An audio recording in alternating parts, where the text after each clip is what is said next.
So there's a key mistake that EPQ students make that mean that very competent candidates that should be getting A stars are only getting mid-level or even low-level marks. I'm going to talk you through in this video how you go about actually writing your EPQ essay in a way which is going to make sure you access the maximum amount of marks. And if you're not doing this, you're not going to do well on the EPQ. So pay attention to what's going on. If we go back to our assessment objectives, right? The things that we've got to hit to get marks for our EPQ.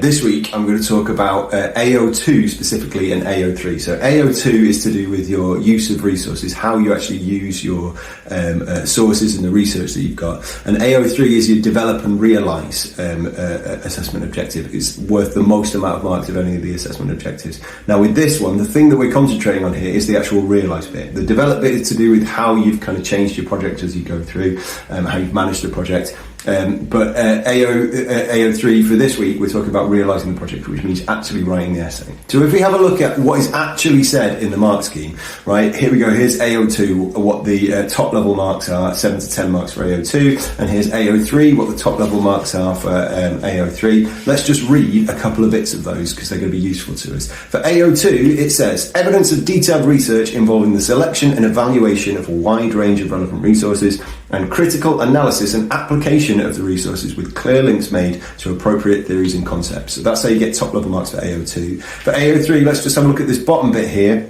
Candidates communicate their findings fluently in an appropriate format, synthesizing information from a variety of sources and present them within a logical and coherent structure which addresses closely the nature of the task. So that's what you've got to do for AO2 and AO3 while you are writing. Let's look at what that actually means in practice. Okay, so here are 6 things you should be doing when you're writing your EPQ. You should be selecting useful information, so using direct quotations from sources that you've researched or precise reference. Okay, so statistics and actual information rather than just vaguely saying this source says this. Give me a reference, tell me what is actually said, use an actual quotation from a source.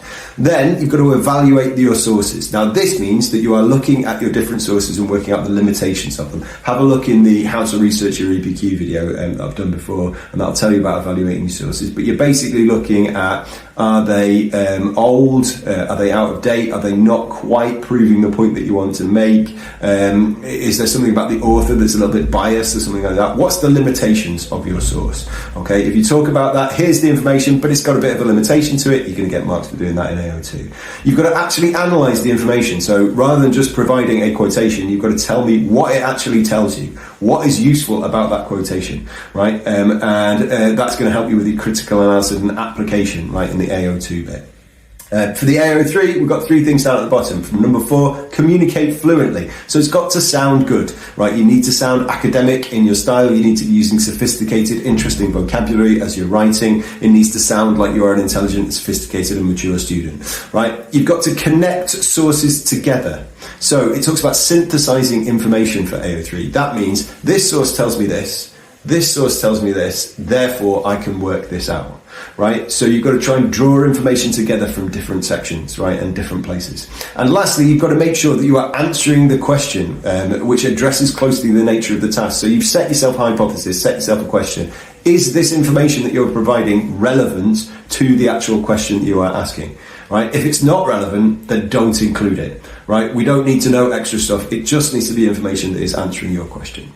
Let's have a look at an example piece of writing and why it's actually doing a lot of these things and what's good about it, right? So here we go. Here's an example from somebody's EPQ. It says, the evidence of the autobiography suggests then that due to his consistently outstanding lessons and the fact that on 38% of the school days in the year, students told him he was all right for a teacher, Mr. Davey is the greatest teacher that ever lived.